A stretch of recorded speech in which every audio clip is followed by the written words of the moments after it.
GCRT-ის შექმნის იდეა და GCRT-ის შექმნის პროცესი დაიწყო 2000 წელს. ქვეყანა რო წარმოვიდგინოთ, შედარებით ახალი მოსული იყო დენი, შედარებით ახალი დამთავრებული იყო, თქვათ, მყაჩაღობა ქუჩებში. პოლიციიდან, კახათ არგამაძის პოლიციიდან ჯერ კიდევ ცვიოდა ხალხი. ვიცოდით, რომ პოლიციაში არის წამება. ჩეჩნეთში ომი მიმდინარეობდა და ჩეჩნეთიდან ადამიანები პანკისის ხეობაში, ასე ვთქვათ, მოდიოდა თავშესაფრის მაძიებლად. ახლა კადრებად აღმიდგება ის საათები კატარება. ჩვენ გვიდევს პულსზე ხელი და ყველაზე ისეთი რაც არის ხო ამ GCRT-ის ისტორიაში, ჩვენ გვაქვს შეხება ჩვენი ისტორიის ყველაზე მტკივნეულ ამბებთან.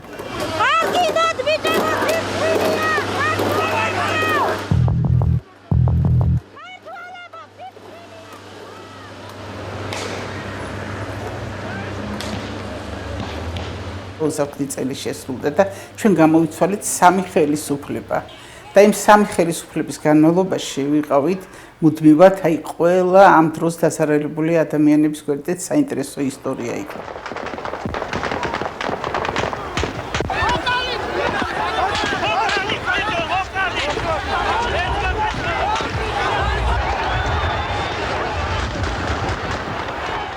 ძალიან ახლოს შემოვიდა, ძალიან ინტიმურად. ზვიად გამსახურდეს მომხრეებს, თუ როგორ ვექცეოდით თურმე, ქართული საზოგადოება 90-იანებში, ის ნაწამები ადამიანები, ზვიადისტები, რომლებიც წლების განმავლობაში იყვნენ დაკარგულები ციხის სისტემაში და ვერ პოულობდნენ, ვერც ოჯახის წევრები, ვერც ადვოკატები, რამხელა საზრისის განცდა ჰქონდათ თან ამ პოლიტიკურ პატიმრებს, ძალიან ძლიერი საზრისის განცდა ჰქონდათ.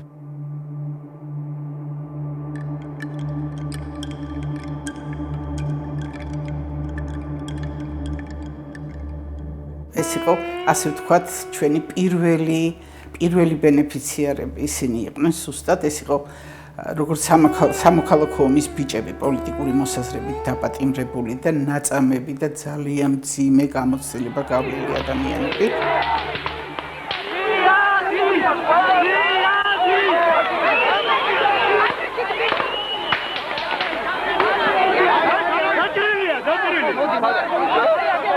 ოთხმოცდაათიანებში და გამსახურდეს პერიოდში, ხო, უმრავლესობაში იყვნენ ზვიადის მომხრეები, ზოგადად ქვეყნის მასშტაბით, უბრალოდ ტერორი იყო ქვეყანაში, მიტინგებს ხვერდნენ და ამის შესახებ ინფორმაციაც არ ვრცელდებოდა, ხო, არ იცოდნენ ადამიანებმა. 99-ში გავიგე პირველად 2000 წელს თუ რა ხდებოდა თურმე აი აქ ცირკთან ახლა. დაჭრილები არიან, გადაუბეთ დაჭრილებს.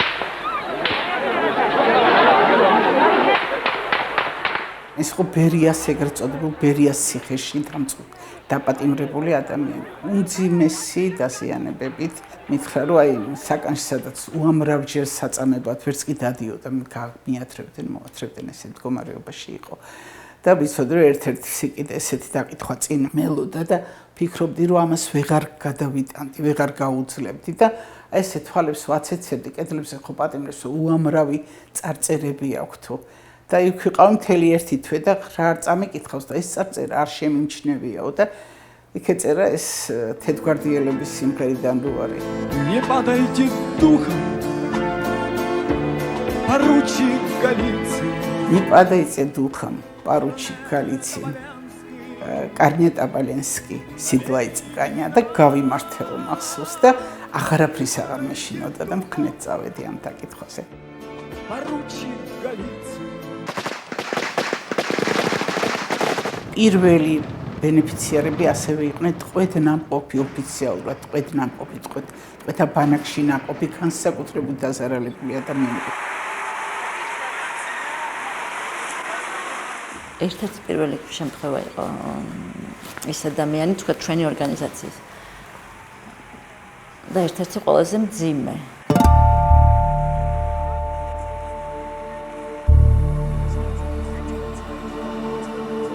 პირველადი გასაუბრებისას ანამნეზი აიღეს ადამიანისგან და აი ამ ინტერვიუში გაახსენდა პირველად აფხაზეთთან დევნილ ქალს, მასთან ბინაში მივიდნენ მაშინ, რომ იყო ჯგუფური სასტიკად გაუპატიურებული ჯგუფურად.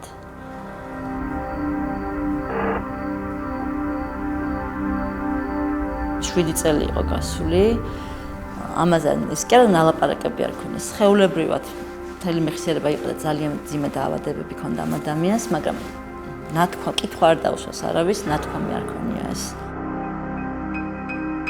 ღიობი იყო ინციდენტსა და პირველად შეკითხვას შორის მრავალწლიანი. და ჩვენი ორგანიზაცია იყო პირველი, ვინც იზრუნა ფაქტობრივად ამ ადამიანებს, ვინც იზრუნა.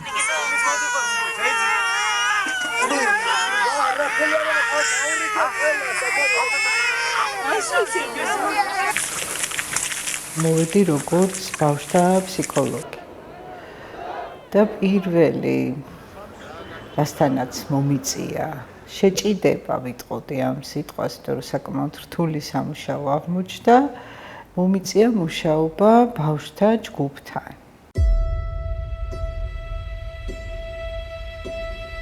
ხედავდით აი ანარეკლებს.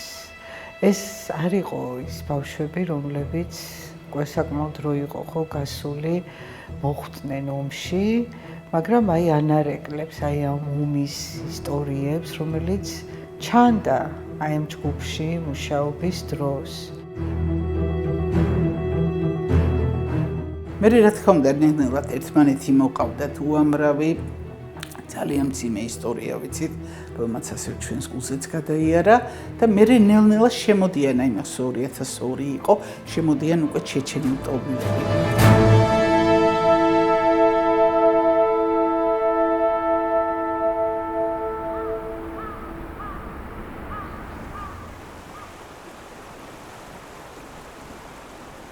ჯესიატი საქართველოში მაშინ ეს გამოწვევა აიღო თავის თავზე, შექმნა სარეაბილიტაციო ცენტრი და ლოკაცია იყო ქალაქი ახმეტა, პატარა ქალაქია ახმეტა და ახლოს პანკისის ხეობასთან. გაიხსნა სარეაბილიტაციო ცენტრი და სწორედ იქ გაჩნდა ჩემი პირველი სამუშაო ადგილი ჯესიატის გუნდში.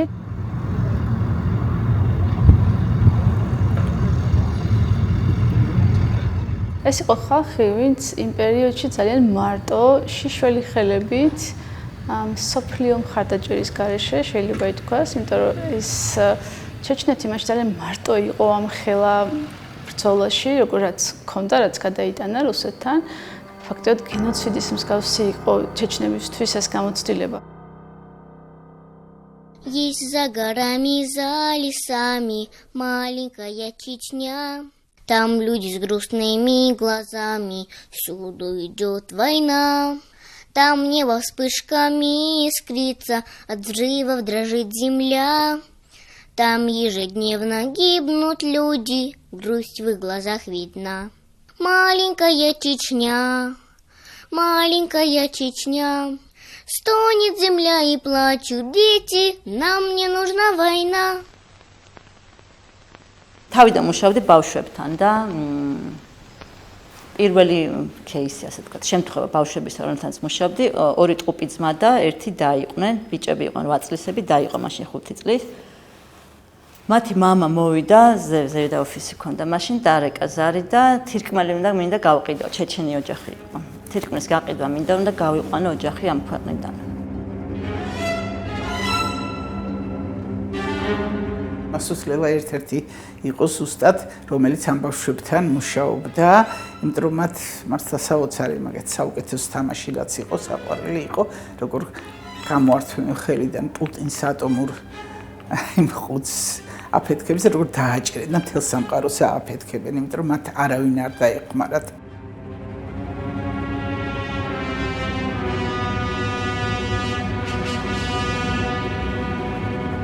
და ჩემი აი პირველი შეხება იყო ამ ბავშვების, ასე ვთქვათ, გამოყვანა აი ამ ტრაუმულ ნარატივის ვეძახით, ასე ვთქვათ, ტრაუმული თამაშებიდან.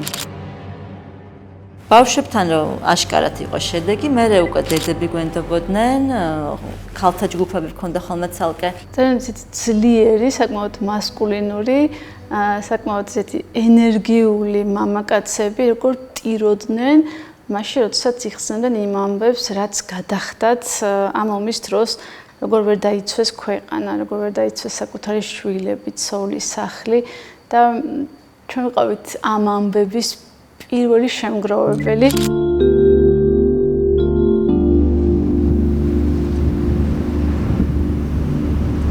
შევარდნაძის პერიოდის ციხეებში, მაშინ გავმიჯნეთ, ხო მაშინ იყო პოლიციაში, იყო მთავარი წამება. ლასტეჩკა ერქვა დაკიდებული ადამიანები, ხელფეხშეკრული, როგორ გავაკეთე პოზა. აი უკნიდან ხელები, უკნიდან ფეხები და აი ამ მდგომარეობაში იცემა ელექტროშოკი. ელექტროშოკი იყო ფეხის გულებში ამ მდგომარეობაში, ელექტროშოკი იყო ძალიან გავრცელებული ფორმა. მიზანი იყო აღიარების მოპოვება. ყველაზე ადვილი გზა აღიარების არის წამება.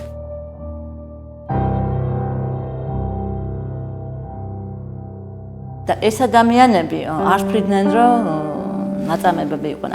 არ ვიცი, მაშინ სამართლებრივი წიგნიერება საერთოდ არ არსებობდა ქვეყანაში. პოლიცია როცა ძალადობდა, ნორმალიზებული იყო აბსოლუტურად.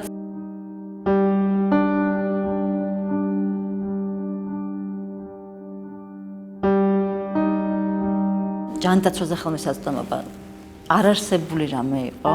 ჩვენ ვიხდიდით ყველა პაციენტის სამედიცინო ხარჯებს და წარმოიდგინეთ ციხეებში პატიმრების სამედიცინო ხარჯებს ჩვენ ვიხდიდით მაშინ. იმდენად მორყეული იყო ქვეყანა, რომ ჯანდაცვის დეპარტამენტს სასჯელ ასრულების რაღაცა 10,000 ლარიანი ბიუჯეტი იქნა. წარმოუდგენელი ამბავი იყო. მე როგორც არ უნდა შემიშალა ხელი, ჩემს საქმეს მაინც ვეთქვი დღევანდელ პარლამენტს.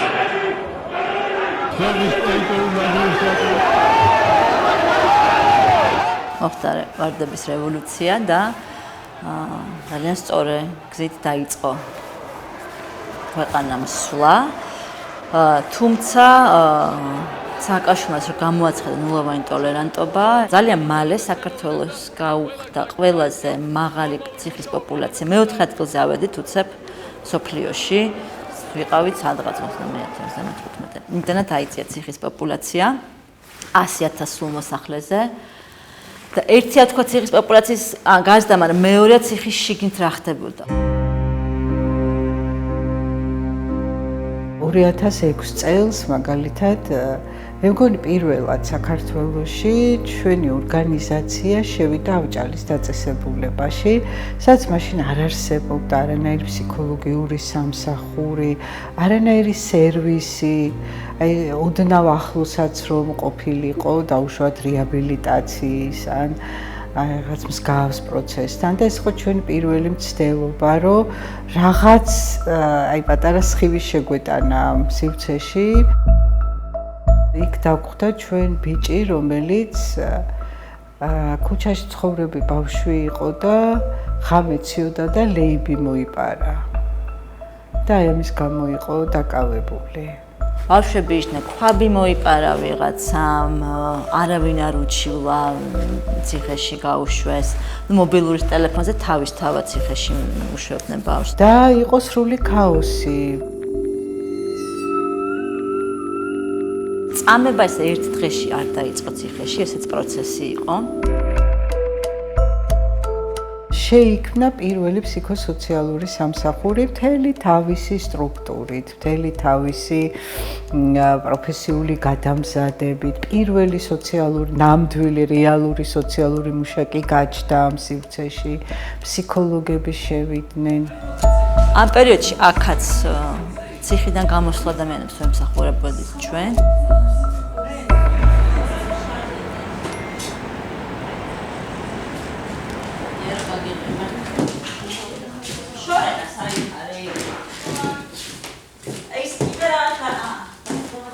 შვიდი ნოემბრის დარბევა ვისაც გვახსოვს, კარგად გვახსოვს.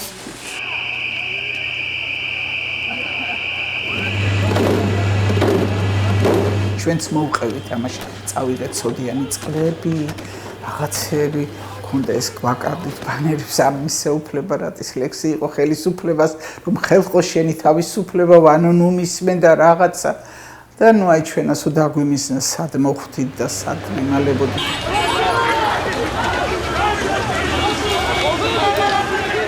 ჩვენ ესე მუშაობთ ველზე მარტო დევნილებზე და იმასე არ არის. ვიყოფოდით ნაწილებად და ჩვენი ობიექტები ქონდა მე და ჩემი კოლეგა ექიმი დავდიოდით სხვადასხვა საავადმყოფოებში სხვებთან ერთად რა არ მოვიარე მასოს მე აღმოვაჩინე თორსა ემერჯენსში ჩავედი რესპუბლიკურში ნუ ყველა ექიმებს ეშინოდათ ყველა მითხრა არავინ არ აქვს და გამოვდიოდი და მასოს ეზოში დამეწია ერთ-ერთი ახალგაზრდა ექიმი და მითხრა არ გამცეო მიბრუნდიო მიმღე იმაში რეანიმაციაში ახალგაზრდა კაცი წევს არაფერი იმისი არ ვიცით ვინ არის რა არის რეზინის ტყვია პურის საყიდლად იყო რუსთავზე ჩამოსული ხახაში მოხვდა და ტვინში ავიდა სრულიად გათიშული და არ ვიცით ვინ არის რა არის არც გადარჩება თუ არა არ ვიცით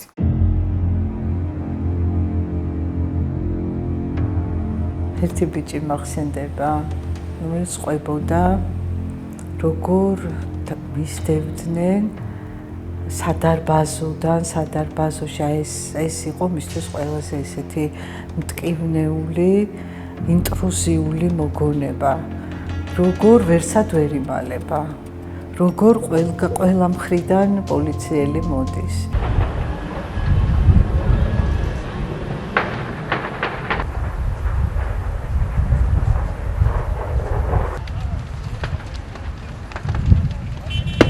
აი იმ დღეს, როდესაც თბილისზე წამოვიდა ტანკები, უკვე მაგ დილას შევქმნით ჩვენში მობილური ჯგუფები.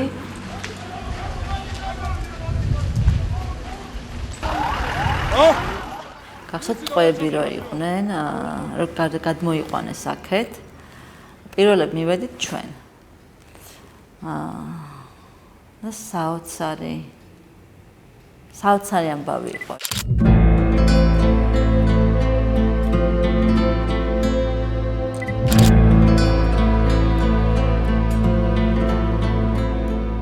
ყველა იყო საკმაოდ ასაკოვანი, ორი ადამიანის გარდა. და იხსენებდნენ ამ ტყვეობის პერიოდს.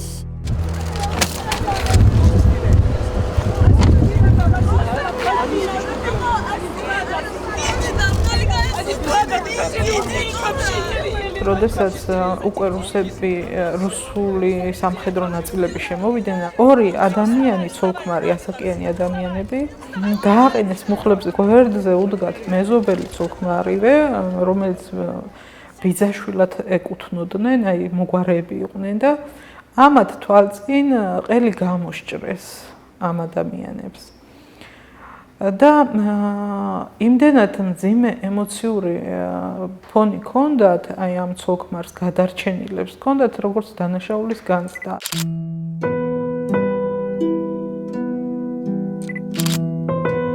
მე ბევრი წელი ვიმუშავეთ ამ ადამიანებთან. დღემდე ვაგრძელებთ, აი იმ ომიდან მოყოლებული, დღემდე ჩვენი ურთიერთობა გრძელდება. დღემდე ვმუშაობთ ადამიანებზე, რომლებიც ეგრეთ წოდებული საზღვრის უკანონო კვეთის ბრალდებით არიან დაკავებულები, გატაცებულები, რომლებიც მოხვდნენ ცხინვალის იზოლატორში, დაჰყვეს იქ გარკვეული პერიოდი, არიან ძალადობის მსხვერპლები და როდესაც ეს ადამიანები გამოდიან, აი ამ ადამიანებზე ვმუშაობთ.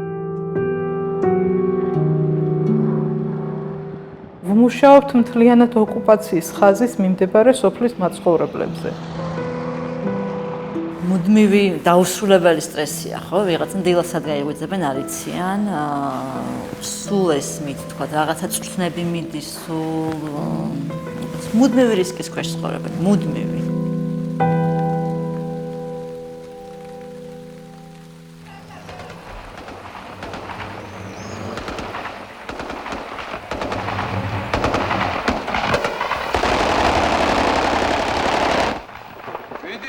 საქართველოში ორი ომი, გადატანილი ორი ომი გახდა მიზეზი, რომ დაეწყო საერთაშორისო წითელ ჯვარს სტრატეგიის შექმნა, როგორ უნდა დაებრუნებინა ოჯახებს ომში გაუჩინარებული ოჯახის წევრების ნეშთი.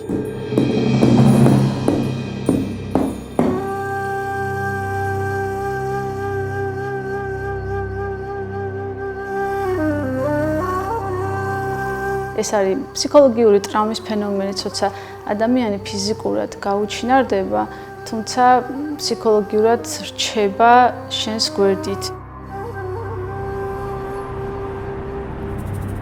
ერთ-ერთი ახალგაზრდა ქალბატონის ძმა ყავდა ესე უკვე დაკარგული, აფხაზეთიდან დევნილი, რომელიც იგი იბრძოდა პარტიზანულად იცავდა თავის ქალაქს.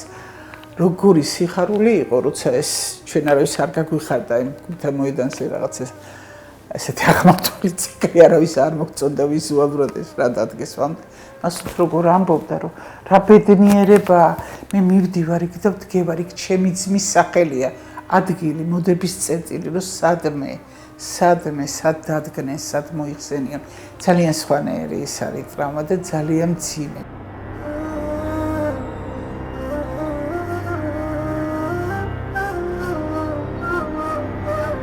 ჩვენ ხვდებოდით ოჯახის წევრებს, რომელთანაც რამოდენიმე ალბათ 10 წელიც კი არავინ არ იყო მისული და GCR-ის და ჩვენი გუნდის მოვალეობა იყო ეს, რომ შეგვერჩია ოჯახთან კონტაქტის შესაბამისი ფორმა, რომ მათი გზა ყოფილიყო გლოვის გზა, მათი წუხილის გზა ყოფილიყო მხარდაჭერილი.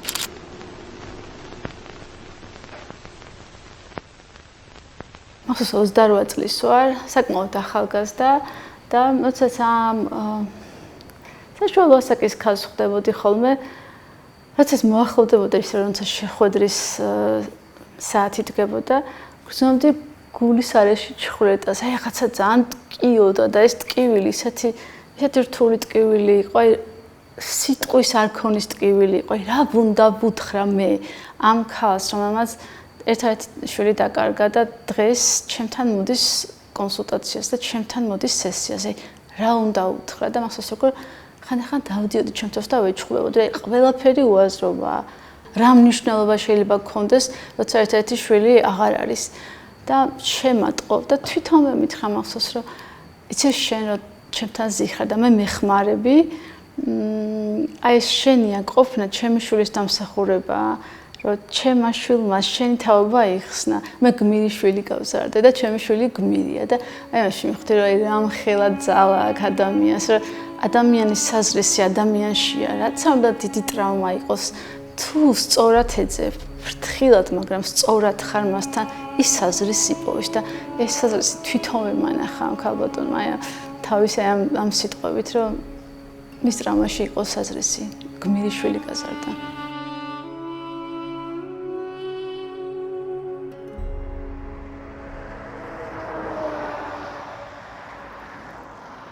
ძალიან სევდიანი იყო 2012 წელი, როდესაც აი ამ ყველაფრის პარალელურად, რასაც ჩვენ ვაკეთებდით ამ სივრცეში, უცებ გაირკვა, რომ აქ ბავშვებს აწამებდნენ, ბავშვებზე ძალადობდნენ.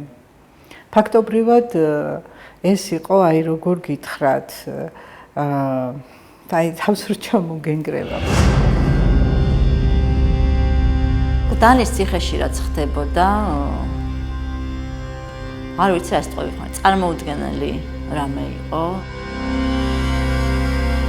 უზარმაზარი სივრცე, უზარმაზარი და ხმა არ ისმოდა არასოდეს არაფრის. და როგორი არაბუნებრივია ეს, რომ ხმაურიან ადგილას, ათასობით ადამიანი სადაც არის ეგეთ ადგილას ხარ და ფაჩუნის ხმა არ ისმის.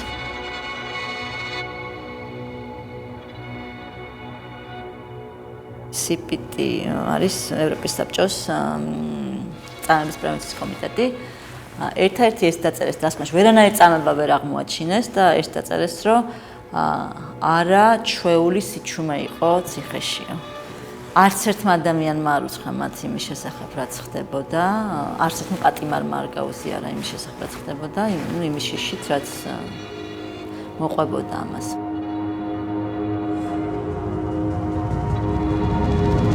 ფაქტობრივად ჩვენ რო გვეგონა რომ წამება დასრულდა, რომ ასეთი სისხლიანი დემონსტრაციები აღარ იქნება, უცებ უცივნის საშინელება ნახეთ.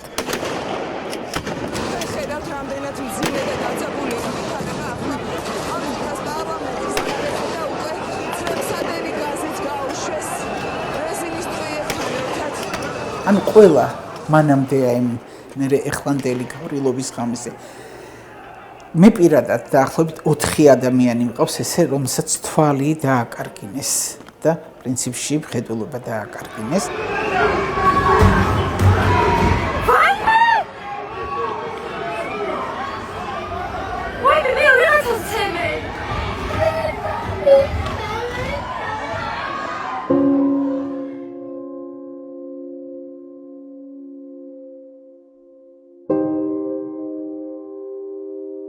აღარ მეგონა რომ მსგავს სისასტიკეებს კიდევ ნახავდი და როცა ამ ბოლო დროს ეს დარბეული ძალიან დარბეული დაზიანებული ასე ჩემთვის ბავშვები არიან 23-20 წლის ბიჭები ვთქვი რომ უნდა წავიდე ამ ცენტრიდან აღარ შემილია ამ ადამიანური სისასტიკის ამდენი წელი ატანა.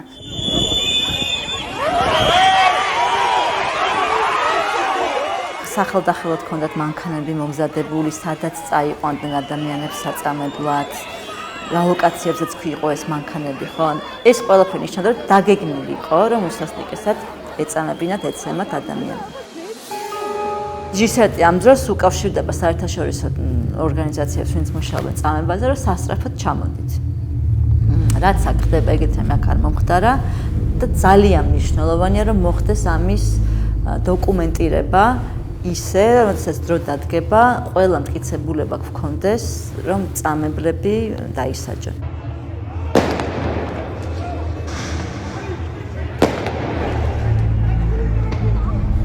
დღეს მე მიწევს მუშაობა ამ ძალიან მძიმედ ნაწამებ ადამიანებთან, შეურაცხყოფილ მიწასთან გასწორებ და ისეთი განცდებია, ისეთი დამოკიდებულება. აი რომ წიხს გირტყავენ, სისხლი გდის და ზედ რო გაფურთხებენ.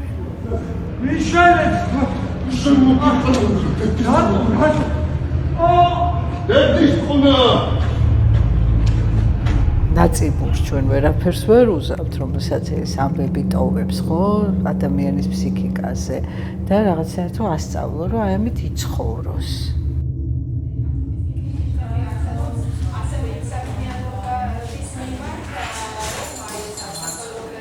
ნებისმიერი ჩვენი ცენტრის თანამშრომლისთვის ალბათ ჩვენ თავს თუ გითხავთ, რომ რა გაგვეკეთებია, ჩვენ ვიცით, რომ ეს გავაკეთეთ. ჩვენ ვიცით, რომ ათასეულობით ადამიანს ტკივილი ძალად გადაუქციეთ, გაჩუმება სიტყვად უქციეთ. ბევრი სიჩუმე გადაიქცა სიტყვად და უიმედობა ძალად და ეს ისეთი დიდი ენერგია, ეს არსად არ წავა.